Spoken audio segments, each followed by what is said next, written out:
San Antonio, Texas defines fiesta and fun, faith and friendship,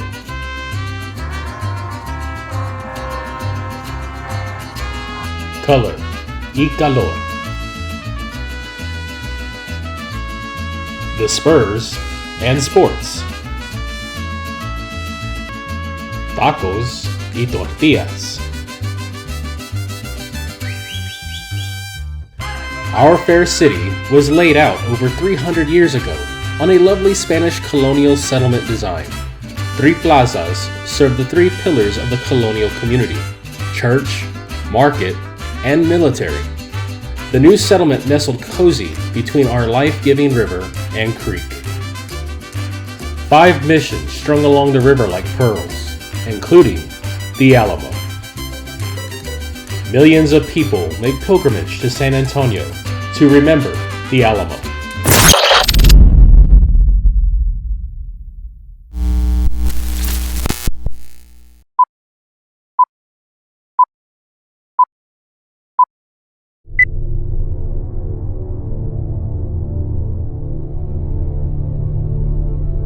But wait, Negro man will be sold on the Alamo Plaza? Wait, what? A slave auction at the Alamo? That is not the Alamo we remember. Must be a misprint, right? Sadly, no.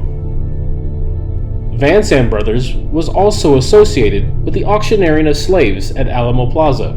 The Vance brothers sold enslaved people, and the Vance brothers also bought enslaved people. Here, William and James Vance by 18-year-old Mary right before Christmas, 1852.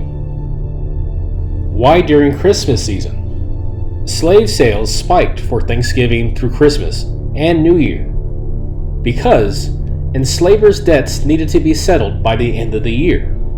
Enslavers used African Americans not only as labor, but also as collateral and liquid assets. So in reality, the Alamo is not remembered fully. San Antonio has 2 other big secrets about the Alamo. The first dirty secret is that the Alamo was not the site of the bloodiest battle in Texas history. An estimated 1,200 men died on August 18th, 1813 in the Battle of Medina. These martyrs were Mexicans and Americans standing together to fight for freedom from Spain. An estimated 200 men died in the Battle of the Alamo, according to the Alamo's official website. But 14 years earlier, nearly 400 of the 1,200 martyrs were executed in Military Plaza, bloodying the stones between San Fernando Cathedral and San Pedro Creek. Our city hall stands on this site today. Their women were imprisoned for 54 days, forced to make tortillas for the soldiers who had just killed their loved ones. Their wives, mothers, and sisters were imprisoned on Dolorosa Street. Dolorosa means Our Lady of Sorrows. The street was rebranded to remember their tears, yet we have forgotten their tears and their men's blood. We remember only the Alamo.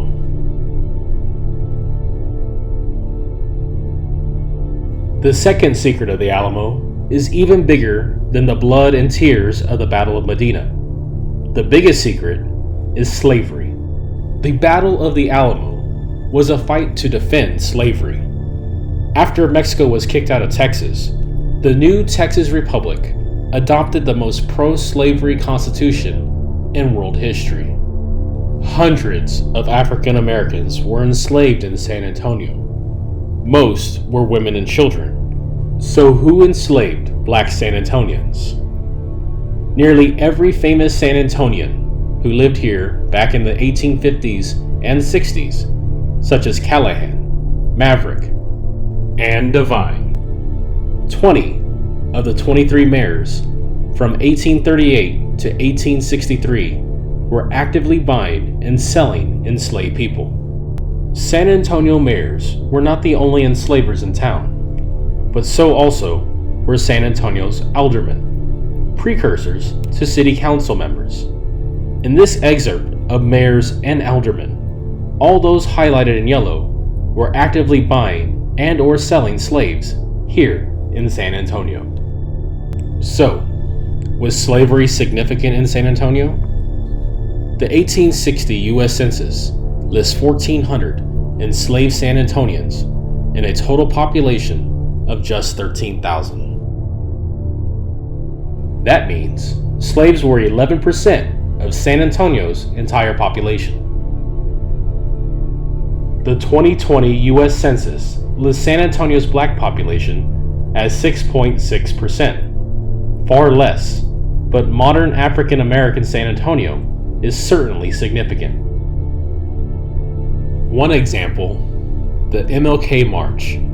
San Antonio hosts the biggest in the nation. Slavery blighted not just San Antonio, but all of Texas, especially East Texas. 25% of the people in Austin's colony were enslaved. By the fall of 1825, 69 families in Austin's colony enslaved a total of 443 African Americans. Austin himself enslaved African descendants. Indeed, many, perhaps most Texas heroes were enslavers. Travis, Bowie, and Austin were not the only heroes of the Texas Revolution who enslaved black Texans. Fannin, Maverick, Houston, and Houston's sons, plus many others who survived the Alamo, were rewarded for their service in the Texas Revolution. Pro-slavery advocates fought hard to end Mexico's control of Texas. Only a few months before, Bowie led the Battle of Mission Concepcion, just down the river a couple of miles from the Alamo. Fannin led one of the companies in that battle.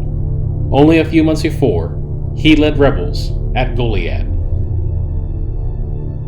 After Bowie and Fannin won, the rebellion pressed into downtown San Antonio, into Jose Antonio Navarro's home. Texan rebels commandeered Navarro's home as a staging ground to attack the main and military plazas. Foreigners volunteered to support the Texans' insurrection against Mexico. The most famous are the New Orleans Grays and Crockett's men from Tennessee, but others also joined in the fight. They won, forcing Mexican Governor General Cos to surrender. Mexican authority was forced to withdraw from Texas in December of 1835. To re-establish Mexico's authority, Santa Anna marched to Texas to defeat the rebels, arriving in February 1836 to besiege the Alamo.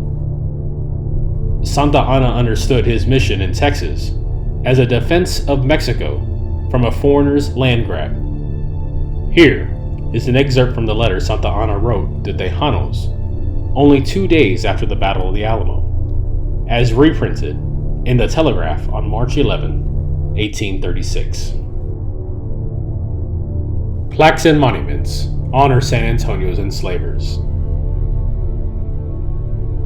This plaque in La Villita honors John W. Smith, a county clerk, a former mayor, a fighter for democracy, standing against tyranny and Mexico.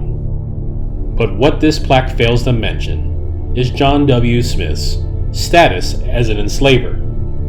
It's a dirty detail found when examining his will.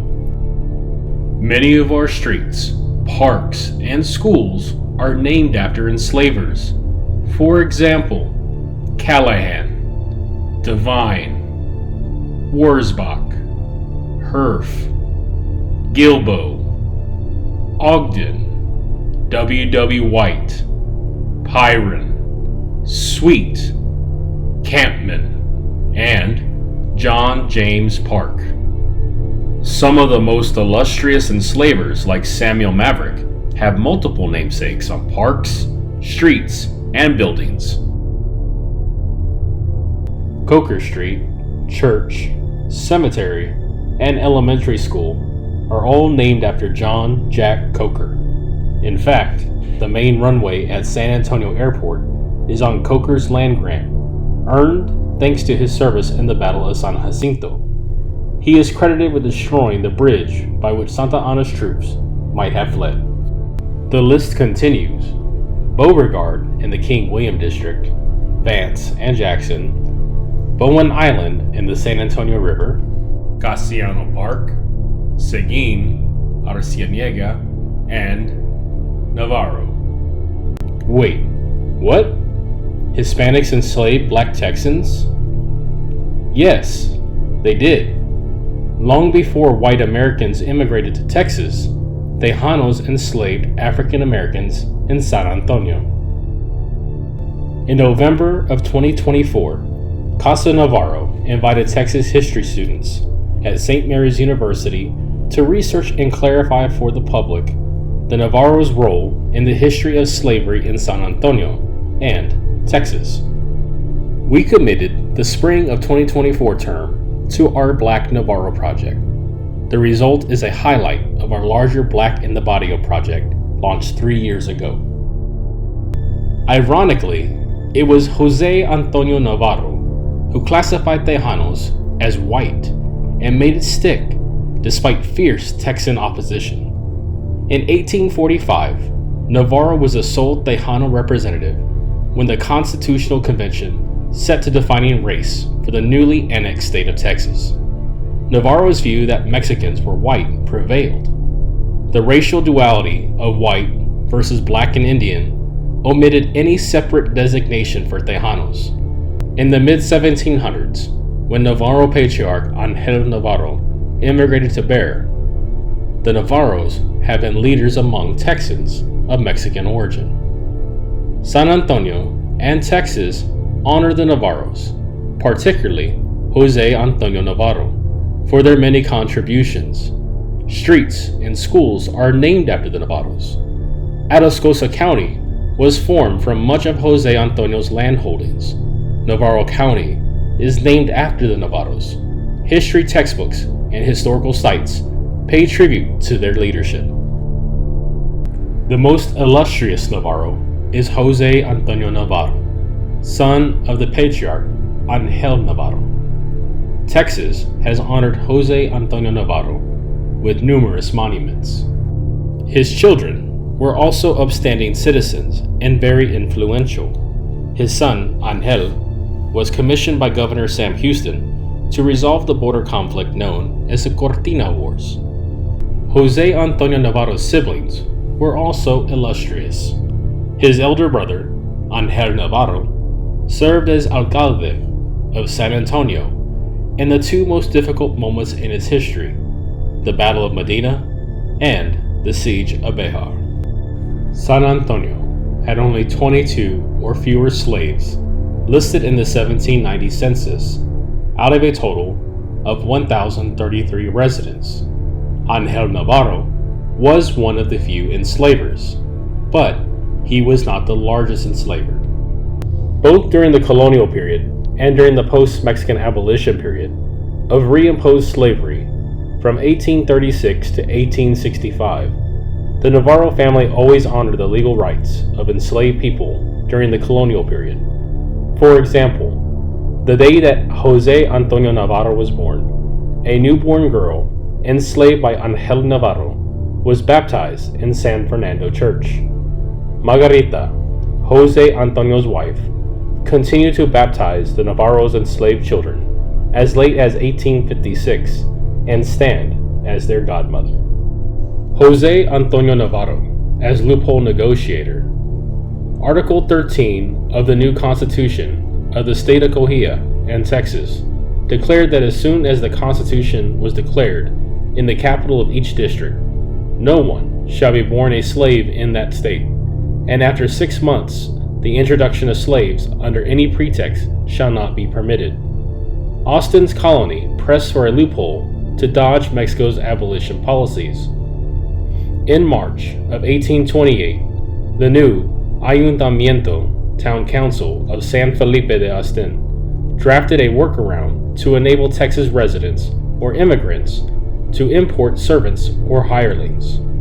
Austin submitted it to Musquiz, who approved it and passed it to Navarro and Arcianiega. the state representatives of Coahuila and Texas. Here is Austin's colony's complaint and demand.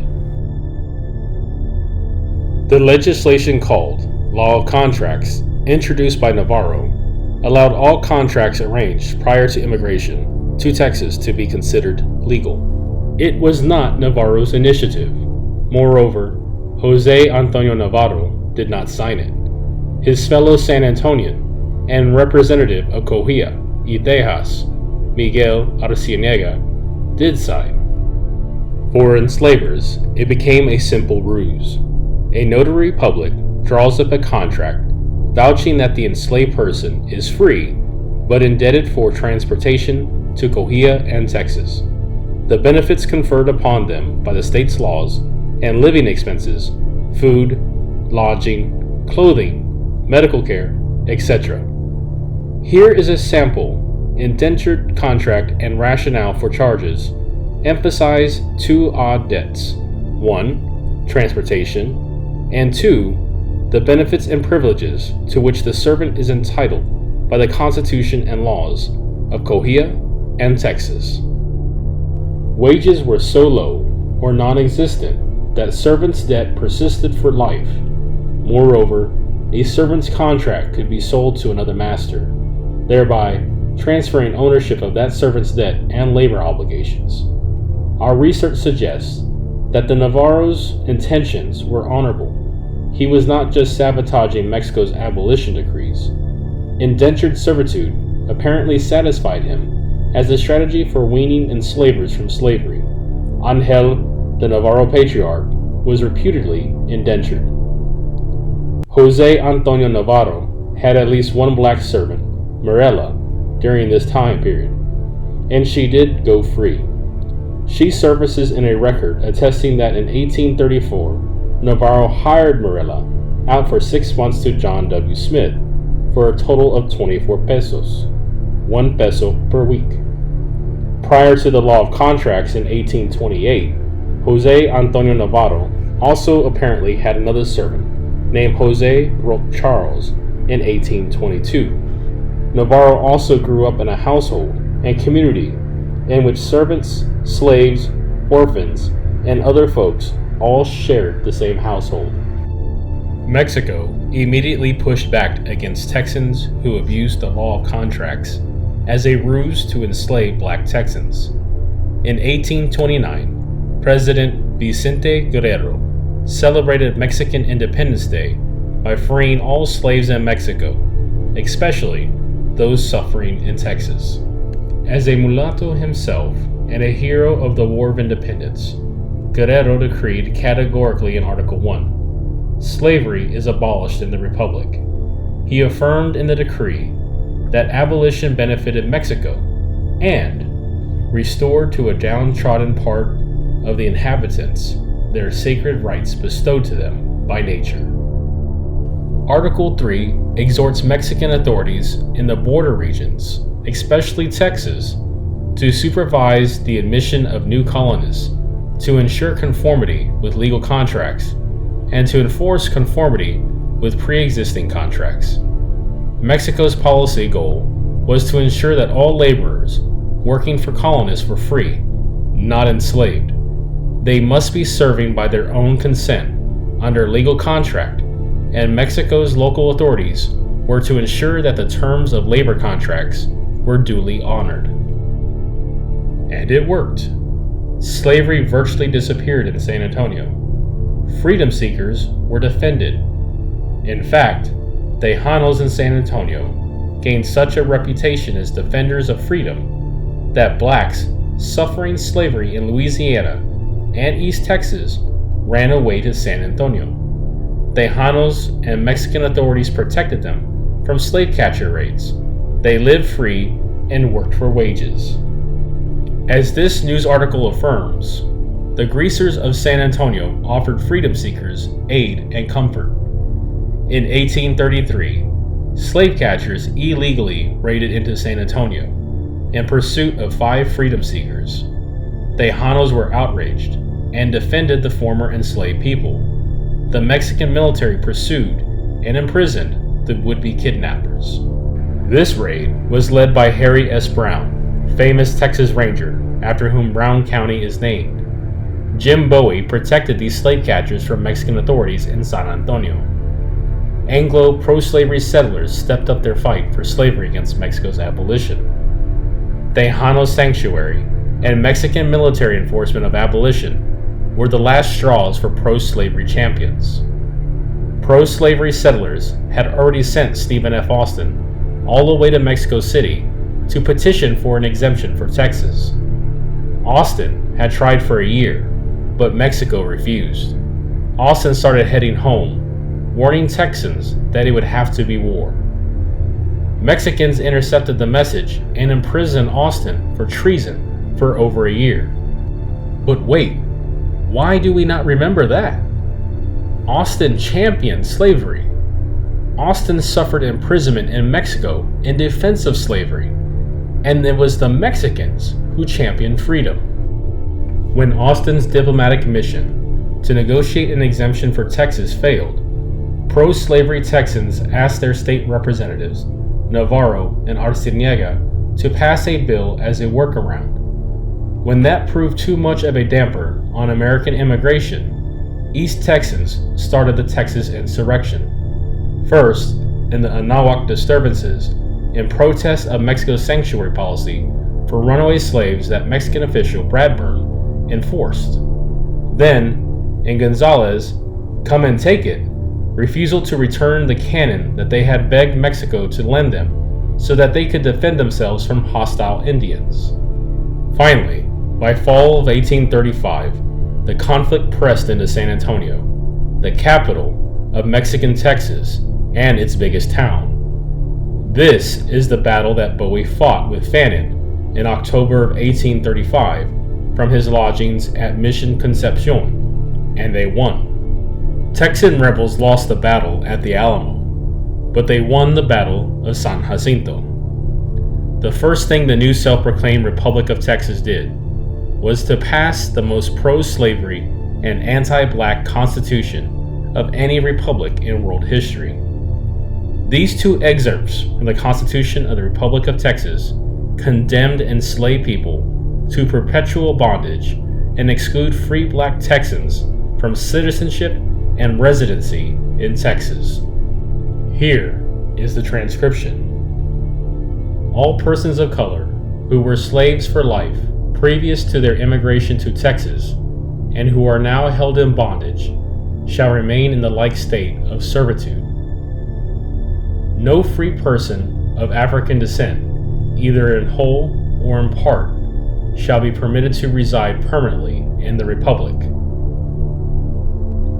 Africans, the descendants of Africans, and Indians excepted. Tragically, slavery soared in Texas. Likewise, enslavers' fear of slave rebellion or runaways also soared. Their fear targeted Tejanos. Texans did not trust Tejanos to support slavery. After all, Mexico had abolished slavery in Texas. Most Tejanos stopped enslaving people after Mexico abolished slavery in Texas. Tejanos had given sanctuary to freedom-seeking black Texans. Tejanos were displaced from downtown San Antonio, west across San Pedro Creek. Many were forced first to flee to their rural properties, then across the Rio Grande into Mexico, seeking sanctuary from hostile Texans, just as black Texans did. Tejano notable Jose Antonio Navarro did not always live on the west side. He and other Tejanos were forced out of San Antonio Center to move west of the San Pedro Creek, a zone known back then as La Redito. Texian rebels used Jose Antonio Navarro's well-built home as a staging ground in the Battle of Béjar that raged December 5th through December 10th in 1835. Their victory forced General Cos, Mexico's military commander, governor of Texas, and Santa Anna's brother-in-law, to surrender. After Mexico was outed, Tejanos quickly began to lose power, property, and prominence. In the Spanish colonial urban design, Homes that face the main plaza and the cathedral belong to the most distinguished residents.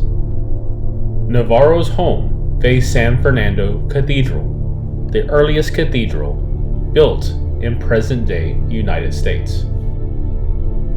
Jose Antonio Navarro's house is marked G on this map drawn by Sam Houston's son, Andrew Jackson Houston. Fortune-seeking immigrants from the U.S. continued to take over Tejano property for the next 2 decades. These Tejano families lost most of their original fine homes circling San Fernando Cathedral.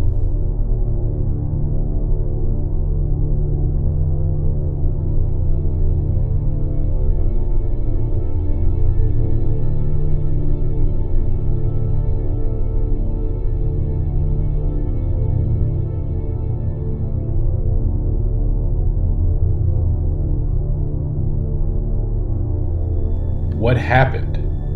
Very often, Tejanos withdrew to rural properties or safer family residences to protect their families during armed conflicts. Upon their return, newcomers were found squatting on their properties. One example of squatters confiscating a Tejano home is Ira and Eliza Poor, relatives of the governor of New Hampshire. This description of Ira and Eliza Poor's boarding house shows the lawlessness still prevailing in San Antonio 10 years later, immediately after the Mexican-American War. American immigrants simply squatted in the finest homes owned by elite Tejanos in San Antonio. In the spring of 1849, took the Alamo House, situated on the northwest corner of what is now known as West Commerce and Navarro Streets in the city of San Antonio, and kept a boarding house or hotel about 18 months. Usurpations and other displacements quickly resulted in a general transfer of land from Tejanos to Anglos.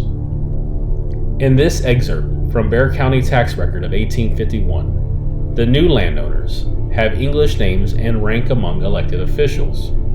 These include Sam Maverick and Brian Callahan, both mayors of San Antonio in the 1850s and leading San Antonians to this day, nearly 200 years later. The original owners are mostly Tejanos who no longer hold office nor enjoy prominence. These properties range from 2,214 to 8,856 acres. The largest in this sample, 8,856 acres, is valued at only $3,883. Showcasing the comparatively high value of enslaved people. Yet the state tax for that largest landholding is peanuts, only $5.82. The county tax is $2.91. Of the 13 San Antonio office holders elected to serve in 1850, only one, Jose Antonio Urrutia, was not an enslaver. Urrutia is also the only Tejano office holder for 1850. 10 years later, the disparities in Anglo slaveholding are worse. Of the 310 enslavers in Bexar County listed in the 1860 U.S. Census, only 15 have Hispanic names. The top enslavers are not Tejanos. The biggest, Braun and Wyatt, have plantations along Cibolo Creek. San Antonio newspaper editor and enslaver James Newcomb chillingly championed the immigration of big enslavers to Cibolo. We are informed by a gentleman that 3 families have lately moved to the Cibolo, in the neighborhood of Mr. Neal's, having 100 Negroes. They say there are several families on their way out here with a large number of Negroes. This is the kind of immigration we like to see. December 11th, 1854. Yet even town-dwelling San Antonians enslave large numbers of black San Antonians. One example is Texas independent hero Sam Maverick, who is listed on the 1860 U.S. Census slave schedule as enslaving 18 people. Slavery further east was much worse. On January 5, 1836, immediately after ousting Mexican authority from Texas in December, the council adopted an ordinance which made it unlawful for any free blacks to come within the limits of Texas. Violators were to be sold at slave auctions. After the Texas forces defeated Santa Anna at San Jacinto, Texas enacted the most pro-slavery constitution in world history. Slavery was finally secured when the U.S. annexed Texas, invaded and defeated Mexico, thereby permanently voiding Mexico's abolition of slavery in Texas. Section 9. The first sentence in proves that Mexico had abolished slavery in Texas because the new Constitution decreed that blacks, whom they had disguised as servants, now must revert back to their original status of slaves for life. No one could free slaves, not even their enslavers, unless they sent them outside of Texas. Section 10. All persons except blacks and Indians residing in Texas on March 2nd shall be considered citizens and entitled to free land. 4,605.5 acres for heads of families, and 1,476.1 acres for single men. Mexico offered sanctuary to freedom seekers. Texas Ranger John Rip Ford claimed that 4,000 enslaved people were living free in northern Mexico by mid-1850s. Mexico refused to extradite freedom seekers and continued welcoming runaway slaves. By 1854, enslavers began meeting to recapture runaways. In 1855, a meeting in Bastrop, Texas raised $20,000 and 1,000 volunteers for a slave-catching expedition. Enslavers first sent an emissary to negotiate extradition of runaways. When Governor Viduri refused, Texas Governor Peace sent an expedition captained by James Callahan that raided into Mexico to kidnap freemen and women. When Mexican forces resisted the illegal invasion, Callahan's forces looted and burned Piedras Negras to cover their escape.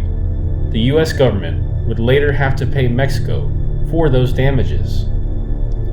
Article 13 of the new Constitution of the state of Coahuila and Texas declared that as soon as the Constitution were declared in the capital of each district, no one shall be born a slave in the state, and after 6 months, the introduction of slaves under any pretext shall not be permitted.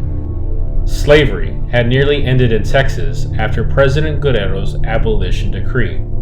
Still, in 1837, 3 people were enslaved in San Antonio. 2 were enslaved by an Anglo, and 1 by Erasmo Seguin. Slavery quickly increased.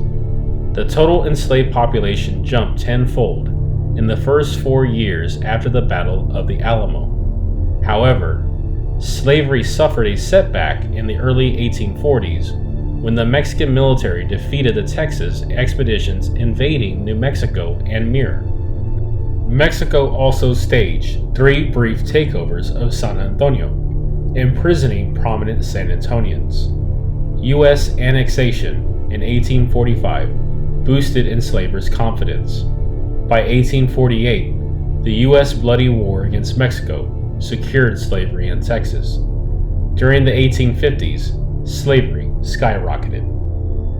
The increase of enslaved population from 1850 to 1860 in this sample of East Texas counties is staggering, up to 1,277.8% increase. Yet this list does not include Harrison County, the Texas county with the highest enslaved population. The 1850 census for Bexar County showed more male babies under 1 year old enslaved than in the total population of all ages and both genders in the years during Mexico's abolition of slavery in Texas, plus 43 more over 40 years old. In the 1850s, little children were even sold alone. This ad invited prospective buyers to inquire at the newspaper office located in the old Veramendi house to buy a 5-year-old boy and a 3-year-old girl.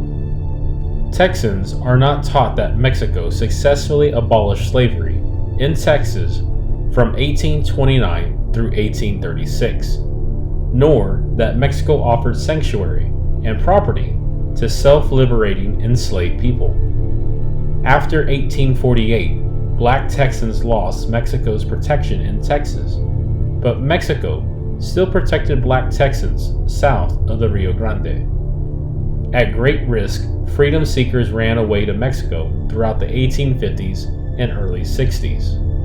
Also at great risk, Mexico protected freedom seekers from slave catchers. One slave catching expedition of the Texas burned down the Mexican town of Piedras Negras. Meanwhile, in Texas, slavery boomed throughout the 1850s and early 1860s, till the U.S. abolished it Juneteenth of 1865. Yet even after the slave boom began, few Tejanos and Tejanas enslaved people. Of the hundreds of enslavers whom Edgar Johnson identified in his 10 years of painstaking research through the bills of sale and wills recorded in the Bexar County archives, nearly all records bear Anglo names. Here is a sample page from Edgar Johnson's index of San Antonio's enslavers and the people whom they enslaved. Of the 85 enslaver surnames listed on this page, only 6 were Hispanic. Indeed, only 33 Hispanic names have emerged in the Bexar County deeds of record for the entire period of 1828 to 1865. Below are the Tejanos and the Tejanas who enslaved black Texans. Enslaved San Antonians suffered erasure. We have no monuments to their contributions. Their names were purposefully omitted, even from the slave schedules of the U.S. Census records. For over 100 years, we have whitewashed slavery. Forgetting and whitewashing began immediately post-Juneteenth. Sadly, examples abound. Here is but one. Ironically, San Antonio's first African American school was built by a former enslaver, Campman. Only 5 years earlier, this same Campman had enslaved a woman, her 2 children, and a boy as payment for a debt that their former enslaver owed Campman. But only a few months after abolition, Campman received a contract for $12,000, worth $250,000 today, from the Reconstruction government to build the first school for black San Antonians. History records Campman not as an enslaver, but rather as a master builder of San Antonio. A book honors his civic contributions. Those whom Campman enslaved, Susan, Sally, Robert, and John, have yet to be honored for what they built and contributed. Forgetting and whitewashing continue to plague us nearly 100 years after Juneteenth. This middle school textbook, published in 1962, devoted only 2 paragraphs to Texas slave history. Bitter irony. Texas textbooks taught that slaves were pro-slavery. San Antonio is founded also on the labor and lives of our enslaved foremothers and forefathers. This short list of black women, men, and children who helped build San Antonio 170 years ago represents our long-forgotten debt to the 1,400-plus San Antonians enslaved here. So the next time someone says to remember the Alamo, do not forget the ones whom those brave Texans erased and enslaved.